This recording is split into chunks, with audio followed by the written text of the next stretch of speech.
passion, nous sommes une vocation. Faisons de la radio comme nous l'avons appris. Big FM 106 MHz.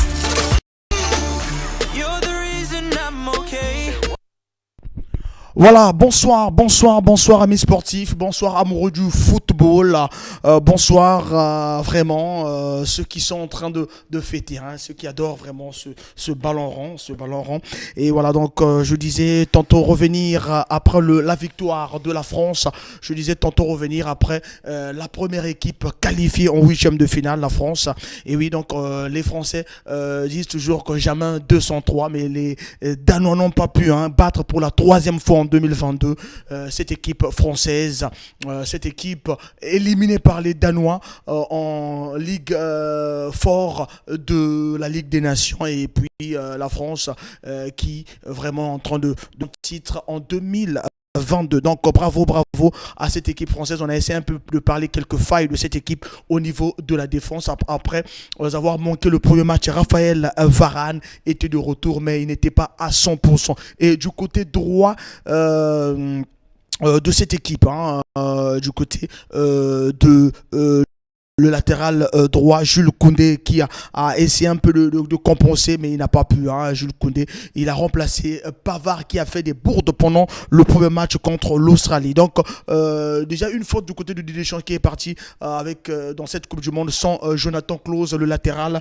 de Paris et Saint-Germain. Je suis toujours accompagné de KKF Industrie et toujours accompagné de Royal Service, notre sponsor officiel de cette Coupe du Monde. Nous allons suivre cette Coupe du Monde 2018 avec Royal Service jusqu'à la fin, donc au 18 décembre. Il y aura des tirages au sort, il y aura des lots à gagner le 22 décembre à Royal Service, non loin de CPT Isaac. Donc ça sera le 22, remise des cadeaux. Donc vous allez commencer à jouer à partir des quarts de finale, demi-finale jusqu'à la finale. Ceux qui vont gagner, on va tirer au sort et puis avoir normalement, quand on voit les quarts de finale, demi-finale, donc il y aura 7 gagnants qu'on va remettre des cadeaux le 22 décembre à Royal Service, avec la présence du PDG Igor Bikandou, voilà, Igor Bikandou, le PDG, l'expert comptable, et qui nous suit depuis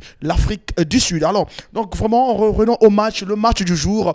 Lionel Messi, 35 ans, qui rêve de gagner la Coupe du Monde, va jouer tout à l'heure avec cette équipe mexicaine de Memo Ochoa, l'un des meilleurs gardiens du monde, Memo Ochoa, qui a arrêté un penalty lors de la première journée, le penalty du Polonais Robert Lewandowski. Voilà, donc c'est ça, c'est ce que je voulais dire. Robert Lewandowski, l'attaquant du FC Barcelone, ancien de Bayern de Munich. Voilà, donc le rêve des Argentins, c'est de remporter le 3e sacre après 1978, Mario Kempes, 1986, Diego Armando Maradona. On va rêver tout à l'heure de voir Lionel Messi, un des grands du football mondial, remporter la 3e Coupe du Monde de cette équipe argentine. Voilà donc un peu en synthèse. Je viens pendant la mi-temps vous parler de ce match Mexique-Argentine.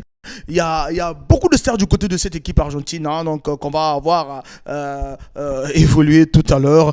Et la question de vous rappeler un peu les buteurs, parce que Kylian Mbappé vient de marquer 3 buts déjà en compétition, mais on vous rappelle un peu quelques buteurs. Le meilleur buteur de la Coupe du Monde de tous les temps depuis 1930 à 2022, c'est l'attaquant Miroslav Klose, allemand. Il a joué la Coupe du Monde de 2002 jusqu'en 2014. Il a marqué 16 buts. Le deuxième meilleur buteur, c'est Ronaldo Luis Nazario. Il a joué la Coupe du Monde 98 à 2006, 15 buts. Il est brésilien. Gérard Müller, allemand. Il a joué de 70 à 74, 14 buts marqués. Juste Fontaine, c'est lui le phénomène. C'est lui en une seule Coupe du Monde qui a marqué 13 buts en une seule Coupe du Monde. C'était en 1958 en Suède. Demi-finaliste, la France qui est arrivée en demi-finale, éliminée par le Brésil en demi-finale. Il a marqué 13 buts en une seule compétition. Edson Arantes, le roi Pelé, lui, il a joué la Coupe du Monde 58 à 70. Il a marqué 12 buts. Et Jürgen Klinsmann a joué la Coupe du Monde 90 à 98, 11 buts marqués. Il est allemand. Zondor Korsic a joué la Coupe du Monde 54, 11 buts marqués. Zondor Korsic Autriche, Coupe du Monde 54, 11 buts marqués, il est hongrois. Gabriel Omar Batistuta, un Argentin, Coupe du Monde 94 à 2000, 10 buts marqués, c'est un Argentin, comme on dit. Toafilou Kubilas a joué la Coupe du Monde 78, 74 et 70. Il a marqué 10 buts, c'est un Péruvien du côté de Pérou. Gregor Lato, 74 à 82, il est polonais, hein, il a marqué 10 buts. Voilà, donc on a Gary Lineker, un anglais, de 86 à 90, il a marqué 10 buts, un anglais. Helmut Ryan, de 54 à 58, 10 buts marqués, il est allemand. Voilà, et puis le leader Miroslav Klose. Quand je parle de la Coupe du Monde 82, j'ai vraiment froid. L'élimination de la France en 82 en demi-finale face à l'Allemagne. Donc les Français appellent ce match la nuit de ce que les Français menaient au score 3 buts à 1 jusqu'à revenir au score les Allemands 3 buts à 3 et puis arriver au tir au but, éliminé. La France se rappelle bien de ce match de 1982. Voilà, donc, mais on revient sur 2002. Tout à l'heure, Argentine-Mexique, c'est dans quelques minutes, c'est l'Argentine-Mexique. Et voilà, l'Argentine-Mexique, Messi. Rêve de cette Coupe du Monde. Et puis on a beaucoup d'Argentins aussi après avoir remporté la Copa d'América. Les Argentins reviennent, mais ils étaient cueillis à froid lors de la première journée. Et là on va vraiment les voir vraiment chercher la victoire, les 3 points, et pourquoi pas aller batailler sur la dernière journée. Et le rendez-vous de demain dimanche, nous avons Belgique-Maroc à 14h, prise d'antenne 13h45, Belgique-Maroc. Et Espagne-Allemagne, un match dans le match. Espagne-Allemagne, c'est la finale de 1982. Non, excusez-moi, c'est pas la finale de 1982, c'est pas la finale de 1982, parce que la finale de 1982, c'est Italie-Allemagne. Donc 1982, c'est Italie-Allemagne, et demain 20h, prise d'antenne 19h45, Espagne-Allemagne. Le lundi, on revient sur les pays africains. Je ne vais plus porter le maillot du Congo, parce que le manager de la BBFM m'a dit que le maillot du Congo portait un peu la poisse, mais je ne peux pas accepter ça. On sera en maillot des Diables Rouges le lundi. Cameroun-Serbie 11h, prise d'antenne 10h45, et Corée du Sud, Ghana 14h, prise d'antenne 13h45. Ce sont les 2 matchs de lundi. Le lundi, fête de la République. Donc on va espérer la victoire de ces 2 équipes africaines. Et mardi, Équateur-Sénégal. Le Sénégal qui est la première équipe africaine à avoir remporté un match lors de cette Coupe du Monde.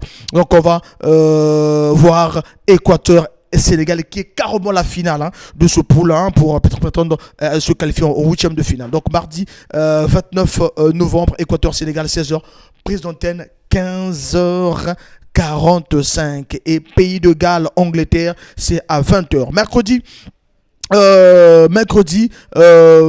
30 novembre, France-Tunisie, 16h, prise d'antenne 15h45, Pologne-Argentine à 20h, prise d'antenne 19h45, et nous avons le jeudi 1er décembre, Croatie-Belgique, prise d'antenne 15h45, et puis le vendredi 2 décembre, Ghana-Uruguay à 16h, prise d'antenne 15h45. Cameroun-Brésil, voilà, ça c'est carrément la finale de ce pôle aussi, parce qu'au Camerounais de battre d'abord la Serbie. Il faut battre la Serbie pour venir prétendre la finale contre le Brésil. Le Brésil, que vous savez que le talentueux Neymar ne va pas jouer le deuxième match de l'équipe brésilienne, donc, mais il sera de retour peut-être lors du 3e match. Mais Samuel Eto'o qui nous dit que le Cameroun va remporter la Coupe du Monde, donc chose à voir contre la Serbie, parce qu'il y a nos coachs, quand on prétend avoir des coachs africains, des coachs de nationalité de notre pays qui font des erreurs. Par exemple, on a vu des erreurs de Aliou Cissé lors du 2e match, et même lors du 1er match, on a vu des erreurs de Rigobert Song de sortir l'attaquant Karl Toko Ekambi. Donc il y a beaucoup des erreurs du côté de ces équipes, de ces coachs, de ces entraîneurs, de ces sélectionneurs africains. Vraiment, j'ai bien suivi ce match contre le Sénégal. Heureusement que Aliou Cissé s'est rattrapé pendant son deuxième match de ne pas sortir l'attaquant vedette. Celui qui remplace vraiment, celui qui peut marquer à l'absence de Sadio Mané qui vaut au moins 50% de cette équipe. Voilà, donc c'est des entraîneurs, c'est des matchs à revoir et à revoir comment l'équipe joue. Et ne nous bourrez pas beaucoup de milieux défensifs pour défendre alors qu'il faut gagner. Surtout là que toutes ces équipes africaines sont au pied du mur. Ne nous bourrez pas des milieux défensifs. Il faut partir de l'avant. Il faut jouer comme la France a joué tout à l'heure avec 4 attaquants. Donc 4 attaquants pour prétendre marquer parce que déjà à l'égalisation de l'équipe danoise ne valait pas reculer. Il fallait aller chercher la qualification. Donc le coach Aliou Cissé a joué en 4-4-2. Chose que j'ai félicité. Et vraiment ce qui fait défaut aux coachs ou aux sélectionneurs africains, c'est la lecture du match. C'est la lecture du match. C'est la lecture. On a vu Didier Deschamps faire la lecture tout à l'heure. C'est un entraîneur. Voilà, c'est un entraîneur. Il faut faire vraiment une bonne lecture pour pouvoir sortir Varane qui boitait, Varane qui est vice-capitaine et faire entrer vraiment un autre défenseur à la place de Varane. Et pour faire sortir aussi Dembélé qui était époustouflant lors de ce match pour faire entrer Kingsley Coman qui peut défendre au mieux que Ousmane Dembélé et puis faire sortir Giroud pour faire entrer Marcus Thuram au point de l'attaque parce que Marcus Thuram peut venir apporter en défense au milieu de terrain pour jouer en contre parce qu'il fallait battre cette équipe danoise pour se qualifier. Alors je vois déjà les joueurs rentrer sur la pelouse, le temps de rendre l'antenne du côté de Chanel Dego de l'autre côté, le rendre l'antenne, voilà.